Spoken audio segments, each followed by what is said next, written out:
गुरु अमरदास की गुरु भक्ति। सिख धर्मों के तीसरे गुरु अमरदास जी थे। गुरु के दरबार में आने से पूर्व वे तीर्थयाटन किया करते थे, कर्म कांडों में लगे रहते थे। उन्हें सच्चे सदगुरु की प्राप्ति नहीं हुई थी। एक दिन वे ब्रह्म मुहूर्त में उठकर बैठे तो उनके कानों में एक शब्द कीर्तन सुनाई पड़ा, जिसे प्रातःकाल चक्की चलाती हुई उनकी पुत्र वधू गा रही थी। उस शब्द ने अमरदास जी के हृदय को छू लिया। श्री अमरदास जी के भतीजे से गुरु अंगद देव जी की सुपुत्री बीबी अमरो का विवाह हुआ था।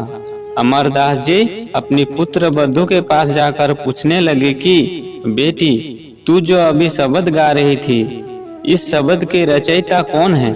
इसमें बहुत ज्ञान की बातें हैं। पुत्र वधू ने कहा, यो सच्चे बादशाह गुरु नानक देव जी की वाणी है।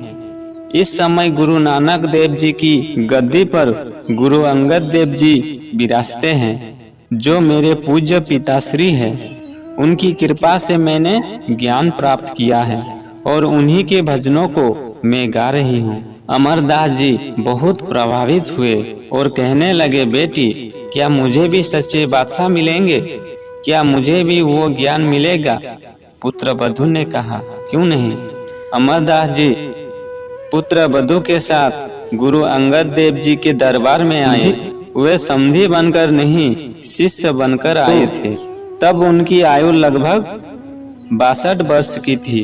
वृद्धावस्था आ गई थी, लेकिन सत्य ज्ञान की प्राप्ति के लिए गुरु दरबार में वे सेवा करने लगे। सच्चे मन से वे सेवा कार्यों में लग गए। अमरदास जी प्रतिदिन ब्रह्म बेला में उठकर गुरु महाराज जी के स्नान के लिए रावी नदी से जल लेने जाते थे। एक दिन वर्षा हो रही थी। अंधेरे में वे माथे पर पानी का गागर लेकर आ रहे थे।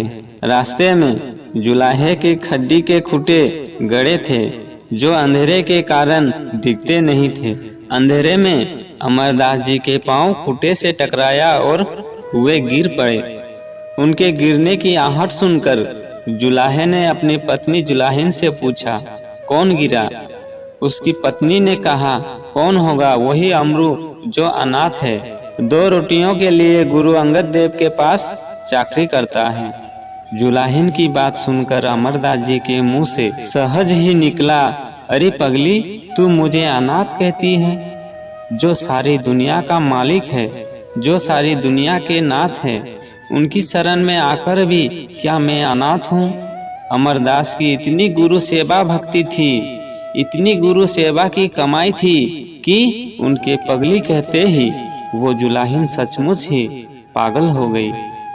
जब जुलाहा और जुलाहिन दोनों ने गुरु महाराज जी से क्षमा मांगी, तब जुलाहिन ठीक हो पाई। एक दिन उनकी सेवा से प्रसन्न होकर गुरु महाराज ने उन्हें ज्ञान दिया और उनकी सेवा निष्ठा को देखकर सच्चे बादशाह गुरु अंगद देव जी ने उन्हें सीने से लगाकर कहा, अमरदास जी, आज से आप अनाथों के नाथ और अशरण के शरण बन गए हैं। आज से आप अमरदास नहीं, बल्कि आप सिख धर्मों के तीसरे बादशाह गुरु अमरदास जी कहलाएंगे। गुरु अंगद देव जी ने एक नारियल और 5 पैसे रखकर उनकी परिक्रमा की और अपनी रूहानी शक्ति गुरु अमरदास जी को सौंपकर उन्हें निहाल कर दिया। तब सभी शिष्यों ने भी गुरु अमरदास जी के चरणों में प्रणाम कर उन्हें अपना गुरु स्वीकार किया। गुरु सेवा एवं गुरु कृपा से अमरदास जी गुरु अमरदास जी के नाम से जगत विख्यात हुए। दोस्तों, इस तरह की वीडियो प्राप्त करना चाहते हैं तो हमारे चैनल को सब्सक्राइब कीजिए। धन्यवाद।